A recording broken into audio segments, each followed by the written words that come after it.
చేనేత వస్త్రాల అద్భుత ప్రపంచం సావిత్రి సిల్క్స్ మన బెజవాడలో గ్రాండ్ ఓపెనింగ్ అందరూ ఆహ్వానితులే. మీరు టాక్సీ వాళ్ళ సినిమా తెలిస్తే టాక్సీ వాళ్ళ సినిమా మొత్తం లీక్ అయింది. సినిమా రిలీజ్ కంటే 1 నైట్ 2 నైట్స్ ముందు సినిమా మొత్తం యూట్యూబ్లో వచ్చింది, చాలా మంది చూసిండ్రు. నాకు ఇప్పటికి గుర్తుంది, విజయ్ ఆ పాత ఇంట్లో ఫ్లాట్లు ఉన్నాడు, అది తెలిసి హీ వాజ్ లిటరలీ క్రైయింగ్. ఇంత హార్డ్ వర్క్ చేసినా ఇప్పుడు ఎట్లా సినిమా అది ఇది ఏడ్చిండు, లిటరలీ ఏడుస్తున్నాడు. అయినా కానీ సినిమా రిలీజ్ చేయాలంటే అల్లు అరవింద్ గారు వీళ్ళందరూ ఇప్పుడు వేస్ట్, అది మనం రిస్క్, అనవసరంగా డబ్బులు వేస్ట్ అది అని అంటే అట్ ఎనీ కాస్ట్ చెయ్యాలి సార్ ఇది. ఎందుకంటే సినిమాలో ఏదో ఉంది, యూట్యూబ్లో చూసిన వాళ్ళు కొన్ని వేల మందో 1,00,000 మంది ఉన్నా కానీ మిగతా వాళ్ళకి ఛాన్స్ మనం ఎందుకు ఇవ్వకూడదు, మనం చేద్దామని విజయ్ ఎంబడిబడి, విజయ్ ఎస్కేఎన్ ప్రొడ్యూసర్ ఎస్కేఎన్ గారు అల్లు అరవింద్ గారు ప్రజెన్స్లో చేసిన వాళ్ళని కన్విన్స్ చేసి రిలీజ్ చేయించుకున్నాడు. అది ఇంకే హీరో ఉన్నా కానీ అంత పెద్ద ప్రొడ్యూసర్ చెప్తున్నారు అంటే ఈ రూమ్లో డోర్ వేసుకొని ఏడ్చుకుంటూ అయ్యేది. కానీ వాడు చేసినందుకు వాడి ఫైటే again he fought for it. Release చేసుకున్నందుకు అది 100 crores 40 crores ఏమో కలెక్ట్ చేసి పెద్ద హిట్ అయింది.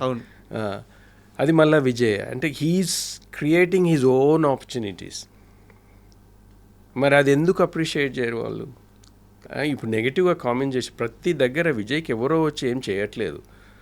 ప్రతి దగ్గర he's creating his own opportunities. పెళ్లి చూపులు అన్నది హీ క్రియేటెడ్ హిమ్సెల్ఫ్. ఇప్పుడు టాక్సీ వాళ్ళని రిలీజే కాకుండా మొత్తం యూట్యూబ్లో వచ్చిన సినిమాని రిలీజ్ చేయించుకోగలిగిండు అన్నది విజయ్ ఆపర్చునిటీగా క్రియేట్ చేసుకున్నాడు. మరి ఇవన్నీ చూడకుండా ఎంతసేపు యాటిట్యూడ్, వీడికి అరోగెన్స్ అని ఎందుకు అనాలి? కొంచెం ఛాన్స్ ఇవ్వచ్చు కదా. బయట రోడు ఇంత కష్టపడి సక్సెస్ అయ్యిండు అంటే అందరికీ అసలు ఒక ఇన్స్పైరింగ్ స్టోరీ అది. ఎవరైనా చేయగలరు అన్న ఒక నమ్మకాన్ని తీసుకొచ్చిండు విజయ్. జనరేషన్కి ఒకరు వస్తారు. ఎగ్జాక్ట్లీ. ఎందుకంటే ఇప్పుడు అంటే నేను ఎవరి మీద కామెంట్ చేయలేదు, కానీ విజయ్కి బ్యాక్గ్రౌండ్ అయితే ఏం లేదు కదా. ఏ బ్యాక్గ్రౌండ్ లేకుండా బయట నుంచి వచ్చి సినిమా ఇండస్ట్రీలో నిలదొక్కుని సక్సెస్ఫుల్లో ఒక మాస్ ఫాలోయింగ్ క్రియేట్ చేసుకోగలిగిందంటే అది ఎంతోమందికి ఇన్స్పిరేషన్ కావాలి. అరే మనం కూడా చేయగలము, మన మీద మనకు నమ్మకం ఉండి కరెక్ట్ ఆపర్చునిటీ మనం క్రియేట్ చేసుకోగలిగితే తప్పకుండా ఎవరైనా సక్సెస్ కాగలుగుతారు అన్నది విజయ్ ప్రూవ్ చేసిండు. దీనికి కాస్త ఎక్స్టెన్షన్ నా సమాధానం కూడా చెప్పి నెక్స్ట్ క్వశ్చన్కి వెళ్తాను. యాక్చువల్గా చాలామంది కోరిక ఏంటంటే మా నాన్న సాధించలేకపోయింది, నేను సాధించాలి. అవును, మా నాన్న ఇది చేయాలనుకున్నట్టు ఒక బిడ్డకు అంతకంటే ఏం కావాలి సార్? నాన్న కోరికని ఫుల్ఫిల్ చేయాలి. నాన్న ఇల్లు కట్టాలనుకున్నాడు, కట్టలేకపోయాడు. ఇల్లు కట్టి నాన్నకి చూపిస్తే పుట్టినందుకు అంతకంటే ఇంకేం లేదు. నాన్న ఒకటి కొనాలనుకున్నాడు, కొనలేకపోయాడు. మనం అది కొని నాన్నకిస్తే అంతకంటే ఇంకోటి ఏం లేదు. విజయ్ గారి నాన్నగారు సినిమా ఇండస్ట్రీలో సెటిల్ అవ్వడానికి ఎంత ప్రయత్నించారో అందరికీ తెలుసు. ఆయన చేయని కష్టం లేదు. ఈరోజు విజయ్ దేవరకొండ గారు ఆయన కష్టంతో ఈ స్థాయికి చేరి ఒక స్టార్ హీరో రేంజ్కి చేరి ఇంతమంది ఫ్యాన్స్ని గెలుచుకున్నారు అంటే ఇంకా ఆ తండ్రికి ఆయన ఇచ్చిన గొప్ప సక్సెస్ అదే కదా, గొప్ప గిఫ్ట్ కదా. ప్రతి ఒక్క కొడుక్కి ఆయన ఇన్స్పిరేషన్ కదా. మన నాన్నకు కూడా మనం అలా చెయ్యాలి అని చెప్పేసి. సో ఆ యాంగిల్లో చూస్తే చాలా గొప్ప వ్యక్తిగా కనిపిస్తారు. అవును. ఇప్పుడు తండ్రి సాధించలేనిది మళ్ళీ అదే ఫీల్డ్లో. అవును. ఇప్పుడు మనం క్రికెట్లో ఓడిపోతే మళ్ళీ అదే గ్రౌండ్లో మళ్ళీ కొట్టి గెలిపించాలన్నది ఒకటి మనం అనుకుంటున్నాం. ఇంకా there is no other way. ఏదైనా మ్యాచ్ లూజ్ అయితే మళ్ళీ గ్రౌండ్కి వెళ్ళి మళ్ళీ అదే టీంతో ఆడి మళ్ళీ గెలిస్తేనే మీకు ఇది ఉంటుంది. Vijay did the same thing. Correct. ఇంకేదో ప్రొఫెషన్ చేసి పారిపోయలేదు. నాన్న మీరు ఇదే ప్రొఫెషన్లో సక్సెస్ కాలేకపోయిండ్రు కదా, నాకు కూడా ఇంట్రెస్ట్ ఉంది, లెట్ మీ ట్రై అన్నది ఫస్ట్ నుంచి. వాళ్ళు కూడా కేర్ఫుల్గానే ఉన్నారు, ఎందుకు అన్నట్టే అన్నారు ఇనిషియల్గా. కానీ మంచి వాడికి టాలెంట్ ఉంది, చూడ్డానికి చాలా బాగుంటాడు, ఎట్లాంటి ఉన్నప్పుడు ఒక ఆపర్చునిటీ ఎందుకు ఉండొద్దు అని ఒక టైం లైన్ పెట్టిండు వాళ్ళ నాన్న కూడా. నువ్వు ఒక 4 years టైం తీసుకో, 4 years ట్రై చేయి. ఆ 4 years లోపల నువ్వు కనుక బ్రేక్ చేయలేకపోతే you have to go and move something else.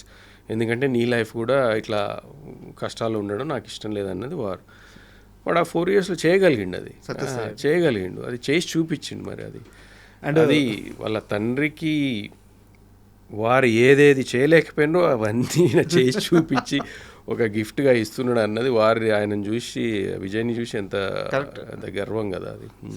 And మళ్ళీ పెళ్లి విషయానికి వస్తే సార్, ఇది మీరు కరెక్ట్గా చెప్పాలి. చాలా మందికి ఈ డౌట్ ఉంది. కాంట్రవర్షియల్ కాదు, చాలా మందికి డౌట్, అసలు వీళ్ళిద్దరి మధ్య ప్రేమ మొదలైంది ఎక్కడ? గీతా గోవిందమా, డీర్ కామ్రేడా? ప్రేమ మొదలైంది ఎక్కడ అన్నది ఎట్లా చెప్పాలి, నాకు వాళ్ళు అయితే అది షేర్ చేయలేదు. కానీ నాకు అనుమానం డియర్ కామ్రేడ్ తర్వాతనే. డియర్ కామ్రేడ్ నుంచే స్టార్ట్ అయింది. డియర్ కామ్రేడ్ నేనే చేసిన కదా, మైత్రి వాళ్ళతో కలిసే చేసినాం ఆ సినిమా. డియర్ కామ్రేడ్ నుంచే మొదలైందని నా అనుమానం. మేనల్ని గమనిస్తున్నారా మీరు? నేను చూస్తూనే ఉన్నా. కానీ అంటే విజయ్లో ఉన్నది ఒకటి ఏంటంటే, ఎంతమంది చెప్పినా వినడు.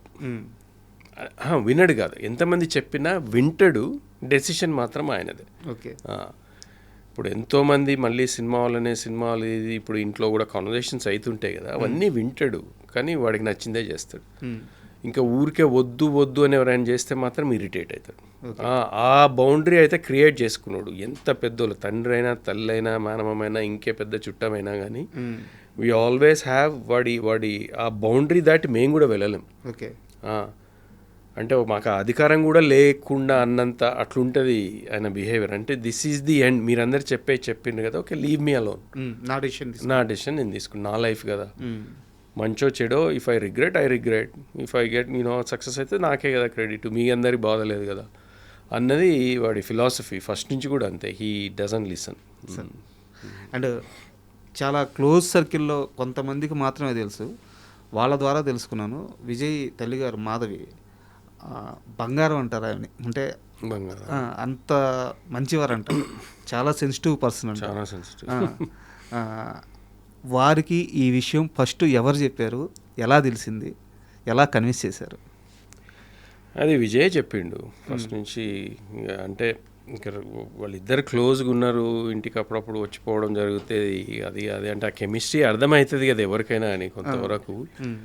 సో అది విజయ్ ద్వారానే తెలిసింది. వాళ్ళు ఇనిషియల్గా I don't know exactly the full detail, నాతో ఆమె ఎప్పుడు కన్సర్న్గా ఎప్పుడు షేర్ చేసుకోలేదు, కానీ this is what he's thinking అది అన్నప్పుడు మేము ఓకే, ఇక వాడికి ఇష్టమైనప్పుడు మనం వాడి ఇష్టమే కదా ఏదైనా కదా అన్నట్టే అనుకున్నాము.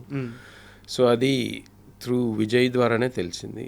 ఓకే సార్, ఒక సీరియస్ క్వశ్చన్ మీన్స్ ఏంటంటే, ఇప్పుడు ఇండస్ట్రీలో ఉన్న ట్రెండ్ ప్రకారం అడుగుతున్నాను. చాలామంది సెలబ్రిటీలు పెళ్లి చేసుకోవడం, తర్వాత సినిమా ఇండస్ట్రీలో ఉండి పెళ్లి చేసుకోవడం, తర్వాత ఇబ్బందులు పడడం మనం కళ్ళెదురుగానే చూస్తున్నాం. విజయ్ రష్మికని ప్రేమిస్తున్నాను, ఆమెనే పెళ్లి చేసుకుంటానని చెప్పినప్పుడు మీ ఫ్యామిలీ సర్కిల్లో కొంతైనా భయపడ్డారా? ఎలాంటి నిర్ణయం తీసుకున్నారు ఇనిషియల్గా? విజయ్ విషయం పక్కన పెట్టండి, మీరు కానీ మీ సిస్టర్ కానీ మీ బావగారు కానీ మీ వరకు ఎలా అనిపించింది? కన్సర్న్స్ అయితే ఉంటాయి తప్పకుండా, ఎందుకంటే మనం ఇండస్ట్రీలో చూస్తున్న ప్రతి ఫ్యామిలీలో ఏదో ఒక ఇన్సిడెంట్స్ అయితేనే ఉన్నాయి పెళ్ళిళ్ళు. ఆ కన్సర్న్ అయితే మా అందరికీ ఉండింది. అది నేనైతే విజయ్తో ఎప్పుడూ షేర్ చేయలేదు. ఎందుకు మళ్ళీ ఈ సినిమా వాళ్ళనే చేసుకోవడము అన్నది నేను ఎప్పుడు వాడితో మాట్లాడలేదు. I never asked a question ఎందుకు చేసుకుంటున్నావు అన్నది, ఎందుకంటే దట్స్ నాట్ మై బిజినెస్.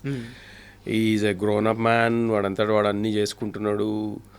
అట్లాంటప్పుడు మనము ఆ కన్సర్న్ చెప్పడం కూడా నెగిటివ్గా బాగుండదేమన్నది ఐ స్టేడ్ అవే.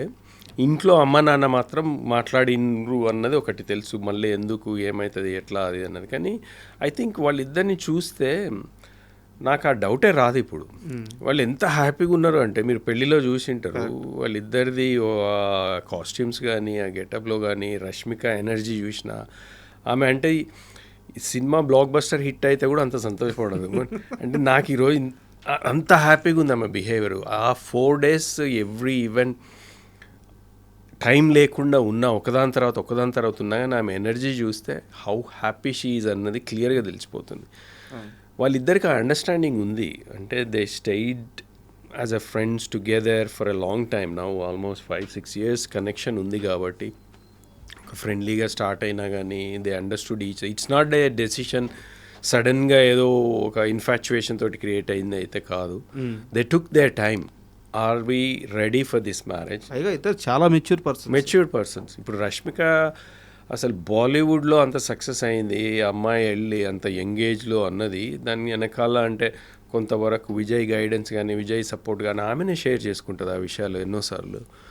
అదంతా అంటే వాళ్ళకి ఆ కనెక్షన్ ఉంది కాబట్టి, ఆ కెమిస్ట్రీ కరెక్ట్ వర్కౌట్ అయింది కాబట్టి they decided I think we should అన్నది. సో దాంట్లో మాకైతే డౌట్ ఏం లేదు.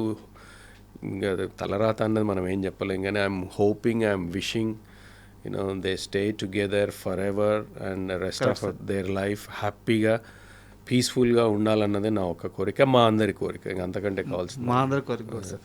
అండ్ మీరు వీరి పెళ్ళికి ఇన్వైట్ చేయడానికి పెద్ద పెద్ద సెలబ్రిటీలు ఇన్వైట్ చేయడానికి అందరి దగ్గరికి మీరే వెళ్ళారు. సీఎం రేవంత్ రెడ్డి గారి దగ్గరికి కూడా మీరే వెళ్ళారు. ఆయన ఎలా రిసీవ్ చేసుకున్నారు, ఏమన్నారు? సీఎం రేవంత్ రెడ్డి గారి దగ్గరికి నేను వెళ్ళలేదు. విజయ్ ఫస్ట్ పోయిండు. విజయ్ పోయిన తర్వాత మా సిస్టర్ పోయి వారి వైఫ్కి సెపరేట్గా పోయారు. తర్వాత మళ్ళీ రష్మిక కూడా వేరే సెపరేట్గా వెళ్ళి వచ్చిండ్రు. సో రష్మిక తరఫు నుంచి కూడా ఇన్విటేషన్ అన్నట్టుగా. నేను మిగతా పొలిటీషియన్స్ అందరికీ మేనమామగా నాకే పడ్డది ఆ డ్యూటీ. ఇంట్లో అంటే విజయ్ అందరి దగ్గర వెళ్ళలేడు, పెళ్లి పనిలో ఉన్నారు, మా బావగారు కూడా బిజీగా ఉన్నారు, అది నువ్వే చూసుకోవాలని నాకు ఫస్టే చెప్పిండ్రు. సో అపాయింట్మెంట్లు తీసుకొని ప్రతి ఒక్కరి దగ్గరికి వెళ్ళినాం. బట్టి విక్రమార్క గారి దగ్గరికి వెళ్ళాం. బట్టి విక్రమార్క గారు చాలా మంచిగా రిసీవ్ చేసుకున్నారు. వారి బ్రదరు మల్లు అనంతరాములు గారు ఉండేది వెనకట, వారితో మాకు చాలా పరిచయం. మా అన్నయ్య ఊరిలో సర్పంచ్గా ఉన్నప్పుడు అది చాలా అంటే అది నేను షేర్ చేసుకుంటే వారు ఇంకా హ్యాపీ అయినారు. దాని ద్వారా ఇంకా కొంచెం కనెక్షన్ ఎక్కువైంది. ఆ రోజు బిజీగా ఉన్నా నేను తప్పకుండా వచ్చిపోతా అన్నారు. ఇంకా ఇంత స్టోరీ చెప్పినాక నేను రాకుండా ఎట్లుంటున్నా, తప్పకుండా వస్తా అని అన్నారు ఆ రోజు. సో అది I felt very happy. Bandi Sanjay గారి దగ్గర కూడా చాలా స్పెండ్ చేసినాం. వారు అంటే ఇంకా నేను సినిమా వాడిని అని తెలిసి వారు అటు ఏదో ఒక స్టోరీ గురించి అంటే బెంగాల్లో జరుగుతున్న ఒక ఇన్సిడెంట్ని మీరు ఒక రైటర్ని పెట్టుకొని రాయండి, మీకు అంత సపోర్ట్ ఇస్తా, చాలా పవర్ఫుల్గా ఉంటుందని ఒకటి హీ రిక్వెస్టెడ్. ఐఎమ్ ఎక్స్ప్లోరింగ్ అది ఒకసారి నేను మళ్ళీ కలుద్దామని అన్నారు. So I'm gonna meet him and find out ఎవరు అన్నది. బెంగాల్లో ఎవరో ఉన్నారంట, మా దగ్గరికి వెళ్ళి కనెక్షన్ అని. సో వీళ్ళందరి దగ్గరికి, తర్వాత పొంగులేటి గారి దగ్గరికి వెళ్ళినాం, మహేష్ గారి దగ్గరికి వెళ్ళినాం, కోమటిరెడ్డి వెంకటరెడ్డి గారి దగ్గరికి వెళ్ళినాం. వీళ్ళందరూ మంచిగా రిసీవ్ చేసుకున్నారు and they all came for the wedding. So I was very happy నాకు ఆపర్చునిటీ దొరికినందుకు. తర్వాత రేవంత్ రెడ్డి గారు పెళ్ళైన తర్వాత, ఆయన పెళ్ళైన తర్వాత వచ్చినప్పుడు ఫోటోలు అది రిసెప్షన్కి వచ్చేది ఉండింది వారు, కానీ అప్పుడు ఢిల్లీలో సడన్గా ఏదో ప్రోగ్రామ్ ఉండి వెళ్ళిపోయినారు. మళ్ళీ నెక్స్ట్ డే కాల్ చేసి లేదు నేను ఇంటికి వస్తా అది అని అన్నారు. సో ఆ రోజు ఈవినింగ్ ఇంటికి వస్తే మేమందరం కలిసాం. చాలా మంచిగా ఒక 1 hour స్పెండ్ చేసిండు ఇంట్లో. తెలంగాణ ముచ్చట్లన్నీ ముచ్చట పెట్టుకుంటే ఇంకా ఆయన మాట్లాడే విధానం బాగుంటుంది కదా, జోకులు చేసుకుంటా. We spend good time. And కాసేపు ఈ పెళ్లి విషయం పక్కన పెడితే మీ కెరీర్ విషయానికి వస్తే, కేవలం మీ కెరీర్ అనే కాదు సార్, మొత్తం మీరు కానీ మీ బావగారిది కానీ విజయ్ దేవరకొండ గారిది కానీ మొత్తం మీవందరినీ చూస్తే సినిమా వెనక మీరు పరిగెడుతున్నారు, బట్ సినిమా కూడా మీ వెనకే పరిగెడుతుంది. అవునా? మీరు యాక్టర్ అవ్వాలని చెప్పి అనుకున్నారు, బట్ ఇంట్లో కుదరక యూకే వెళ్ళిపోయారు. బట్ సినిమా మిమ్మల్ని వదలలేదు, మళ్ళీ లాగేసుకుంది.